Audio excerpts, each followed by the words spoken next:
India express आपको दिखाए सच का आईना।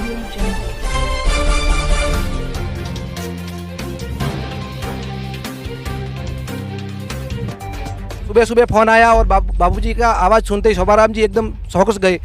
बोले हम तुम्हारे गांव आना चाहते हैं और भक्तोरी पुकार हुणी गुरुजी। तो बापूजी ने ऐसी कृपा की कि सामने से गुरुजी का फोन आया और बापूजी ने कहा कि हम आपके इलाके में आना चाहते हैं। और हम शांति कुटिया में सेवा करते वगैरह वहाँ पर कुछ भी कभी गलत नहीं देखा और बापूजी सर्वथा निर्दोष है। यही कहना चाहते हैं कि हमारे बापू निर्दोष थे, निर्दोष है और निर्दोष ही रहेंगे। बस ये मेरा कहना है कि बापू को जल्दी से जल्दी रिहा करें। हजारों की संख्या में हमारे को बापूजी को मानने वाले हैं और जैसे पहले मानते थे ऐसे आज भी मान रहे हैं। न्यायपालिका से यही मतलब विनती करते हैं कि हमारे बापूजी को जल्द से जल्द रिहा किया जाए। तो माननीय प्रधानमंत्री श्री मोदी जी से यही आग्रह करते हैं कि बाबूजी बिल्कुल निर्दोष है और निर्दोष रहेंगे और जल्दी से जल्दी रिहा करें। मैं न्यायपालिका को अर्ज करता हूं कि कैसे भी करके बापूजी का सर्वथा निर्दोष है और बापूजी को रिहा करें। आज बापूजी 2007 में हमारे इलाके में राजस्थान के सिरोही जिले के माउंट आबू की तलेटी के पास में हमारा गांव है, अलग अलग है, कोई 5-10 किलोमीटर दूर दूर है। और वह हमारे बापूजी पहले से ही आदिवासी एरिया पड़ता है जहाँ पर गरीबों में बहुत मिठाई क्या चीज़ होती है उनका भी पता नहीं था, परंतु संत श्री आसाराम जी बापू के भक्त और बापू के द्वारा वहाँ पर कई बार भंडारे हुए गए। और एक बार तो हमारे बापूजी हमारे इलाके में आए और पूरा हमारा रबारी समाज जहाँ तक कि 20-40 गांवों के दूर दूर से लोग आए थे। और परम पूज्य गुरुदेव संत श्री आसाराम जी बापू 2007 में अनादरा, सिरोही डिस्ट्रिक्ट के अंदर अनादरा है, वहाँ पर हाई स्कूल सेकेंडरी स्कूल में बड़ा कार्यक्रम हुआ था जिसमें हमारी जाति वालों को लगभग मेरे हिसाब से बापूजी ने 4000 लोगों ने दीक्षा दी थी। और वो आज भी बापूजी को जो पहले मानते थे इसी प्रकार से मानते हैं और अपने घर में बापू का विग्रह है।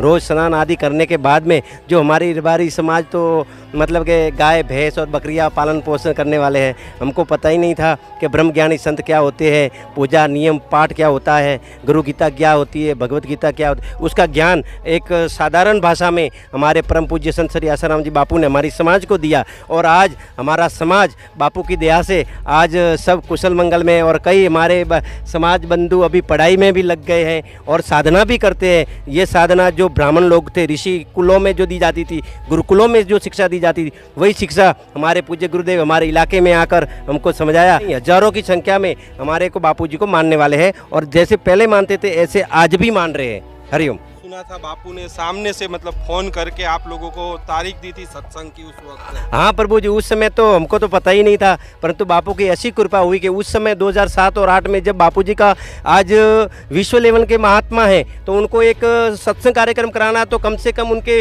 अनुयायी खूब आते थे। व्यवस्था खाने पीने की एक कार्यक्रम कराने का उस समय का मेरे हिसाब से 7 से 8 लाख रुपया होता था, परंतु हम तो लोग गरीब थे जो कि अभी तो थोड़े पढ़े लिखे बापू की कृपा से हुआ है। परंतु उस समय तो हमारा खाना पीना और रहना बस यही था, परंतु उस समय पास हमारे पैसा भी नहीं था। तो बापूजी ने ऐसी कृपा की कि सामने से गुरुजी का फोन आया और बापूजी ने कहा कि हम आपके इलाके में आना चाहते। तो बापूजी आए और लगभग 4000 लोगों ने दीक्षा दी। आज बापूजी का बहुत छोटा आश्रम भी बना है, लुलोल आश्रम, और हर पूनम को गुरुवार को हमारे आसपास के सभी लोग आते हैं और 100 कुंभ बापूजी को मानने वाले हैं। हरिओम जी।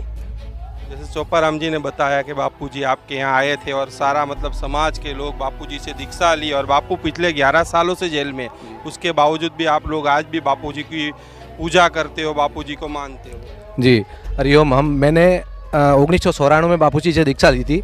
उस समय में हम सूरत में डायमंड में काम करते थे और जब ऐसे लोगों का संग मिला और हम आश्रम में गए तो बापूजी से दीक्षा ली और दीक्षा लेने के बाद में हमारे को इतना अच्छा लगा और हम आश्रम में सेवा करने जाते ही रहते थे। हर रविवार को सेवा करने के लिए जाते रहते थे और कभी कभी तो हमारे को आश्रम वासियों से संपर्क हुआ था, संचालकों से मिलना जुलना हुआ था। उनको हमारी सेवा से इतनी संतुष्टि थी कि बापूजी जब पधारने वाले होते थे सूरत, तब कुटिया के अंदर की सेवा भी हमारे को मिलती थी, साफ सफाई वगैरह।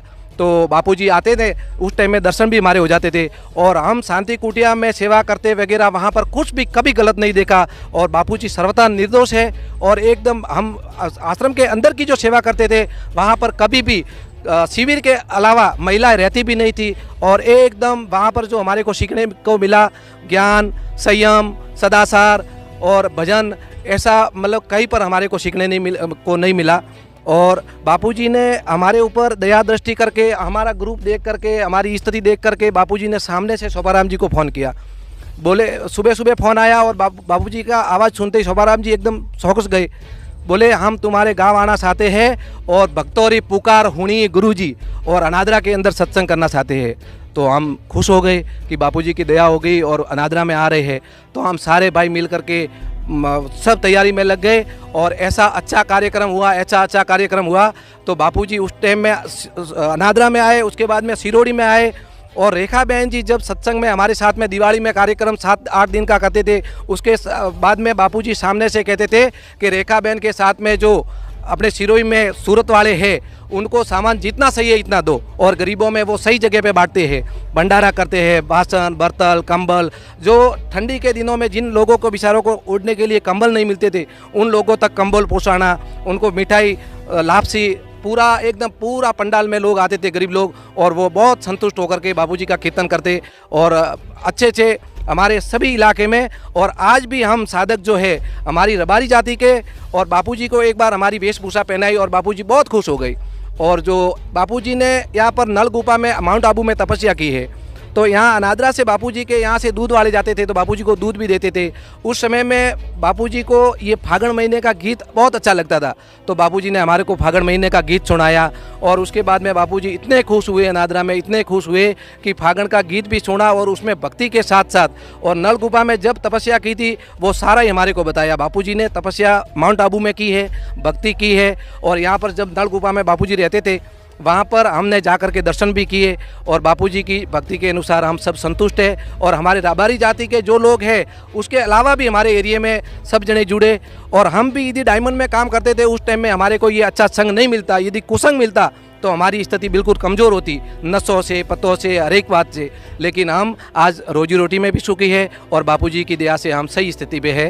हरिओम। क्या कहना चाहोगे न्यायपालिका सरकार से, रबारी समाज की ओर से क्या मांग करना चाहोगे, क्या कहना? हम यही मांग करना चाहते हैं कि बापूजी निर्दोष है, ये बस अब हद हो गई, न्यायपालिका जल्दी से उसका न्याय दे और बापूजी को रिहा करे। बापूजी रिहा होंगे तो हमारे को ऐसा लाभ और भी मिलता रहेगा और हम तड़पते हैं दर्शन के लिए, लेकिन बापूजी का दर्शन के हम लाभ नहीं मिलता है। और हमारे साथ साथ में जो नए लोग हैं वो कितने वंचित रह गए। हमारे को बापूजी से जो लाभ मिला है वो हम देखने जाएँ तो बाकी के लोग जो वंचित रहते हैं उसका भी पाप लगेगा। मैं न्यायपालिका को अर्ज करता हूँ कि कैसे भी करके बापूजी का सर्वथा निर्दोष है और बापूजी को रिहा करे। हम यही कहना चाहते हैं कि हमारे बापू निर्दोष है और निर्दोष ही रहेंगे। बस ये मेरा कहना है कि बापू को जल्दी से जल्दी रिहा करें। हरिओम महाराज, मैं सिरोही जिले का हूँ, राजस्थान का हूँ। मैं बापू संत श्री आसाराम जी बापू का शिष्य हूँ और हमारे बापूजी निर्दोष थे, निर्दोष है और निर्दोष रहेंगे। न्यायपालिका से यही मतलब विनती करते हैं कि हमारे बापूजी को जल्द से जल्द रिहा किया जाए। राजस्थान से सिरोही डिस्ट्रिक्ट से पीराराम देवासी मेरा नाम है। बापूजी से मैंने 2008 में मंत्र दीक्षा ली थी। पूरे परिवार में हमारे पूरे दीक्षित है, सब हमारे परिवार वाले। बापूजी से जुड़कर संसार में कैसे रहना पूरा सिखाया है और पूरी हिंदू संस्कृति को कैसे, जैसे कि वैलेंटाइन डे के दिन माता पिता पूजन दिवस बनाया, तुलसी पूजन दिवस बनाया, गीता जयंती मनाई।